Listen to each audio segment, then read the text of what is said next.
right? I think sometimes, particularly as Black people, like we have a way of just kind of powering through it, right? And we pride ourselves on that. Like we, no matter what, I'm always get up, get it out the mud, right? And I'm like, okay, that's great. And your body is designed to rest. Please. I'm not saying that you can't have periods where you're going hard. That's great. But like there has to be that ebb and flow of being able to like power up and do what you need to do and then being able to slow down. And it's not one or the other. And I think that when we're talking about like TikTokers or we're talking about TikTok therapy specifically, no, no shade to that, just just something to keep in mind. The body is not meant to do one thing. The brain is not meant to do one thing. And we're supposed to be able to like speed up and slow down and have the ability to constantly adjust and flow. And when we don't have that skill, that's usually because something happened in our experience that tells us that we have to stay wherever it is that we are. Um, I don't believe that. See, I got you preaching on this Saturday morning. But you mentioned TikTok therapy, and I know you said no shade to TikTok therapy, but I do want to follow that thread a little bit, just because I think that social media obviously sometimes is a gift, sometimes it's the most cursiest of curses that has ever existed. And when it comes to things like quote unquote TikTok therapy, sometimes I'm scrolling on social media, I'm like, oh, that's really dope that people can digest this in this bite-sized manner.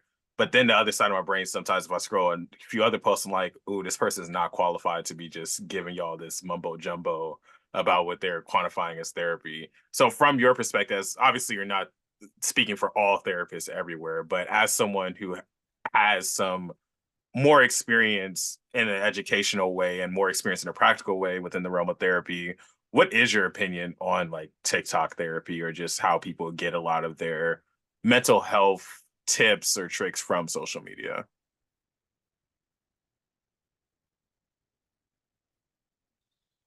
No, that wasn't a scripted question, so No, it take. wasn't. And so now I'm really thinking.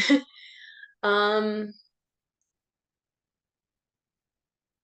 I think that like anything else in the world, it could be good or it could be bad. Too much of a good thing is a bad thing, right? Um, and I was having this conversation with one of my supervisors the other day, actually, and I told her the way I see like a lot of this social media information that gets put out there, I would the same way that you see, like, say you have some sort of physical ailment, right? And you see a commercial and they're advertising medication. And you're like, oh, I have X, Y, and Z, and none of the medications that I've taken have worked, right? I'm going to take this medication that I've seen on TV and bring it to my doctor who knows what I need because they've been working with me for I don't know how long. And based off of my experiences, my this, my that, it we can't always assume that every single thing that everybody shares with us is going to work for us Mm, because it worked just because it worked for them. You know what I mm.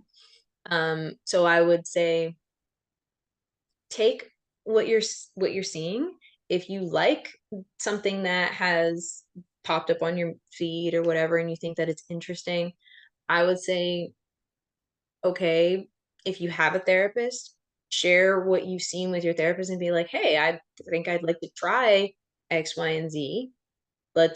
Can we integrate that? Can we integrate that into the work that we're doing? And if they have the skill to be able to do that, then that's great. And if not, then I'm sure they can refer you to somebody who does have X, Y, and Z, whether that be EMDR or whatever, right? If it's something that's a little bit more, I guess, just outside the realm of therapy or whatever, I would say go talk to a practitioner of that particular realm and let them get to know your experience, and don't assume that just because this person did this one thing, because I'm pretty sure they've probably done about 15,000 other things, their life experience is a little bit different than yours. And yeah, just because it worked for one person doesn't always mean it's going to work for you, but it doesn't mean that nothing's going to work for you. Something. I think that's a perfect answer to that. I think you've given a lot of gems in this little mental health corner that we have. I think my final question with regards to therapy, if I was listening to this podcast and maybe I haven't been to therapy for a while or I haven't tried therapy before, what would Mhm. be some advice that you would give to someone who's trying to seek therapy or try therapy for the first time? I would say treat therapy like dating, in the sense of like,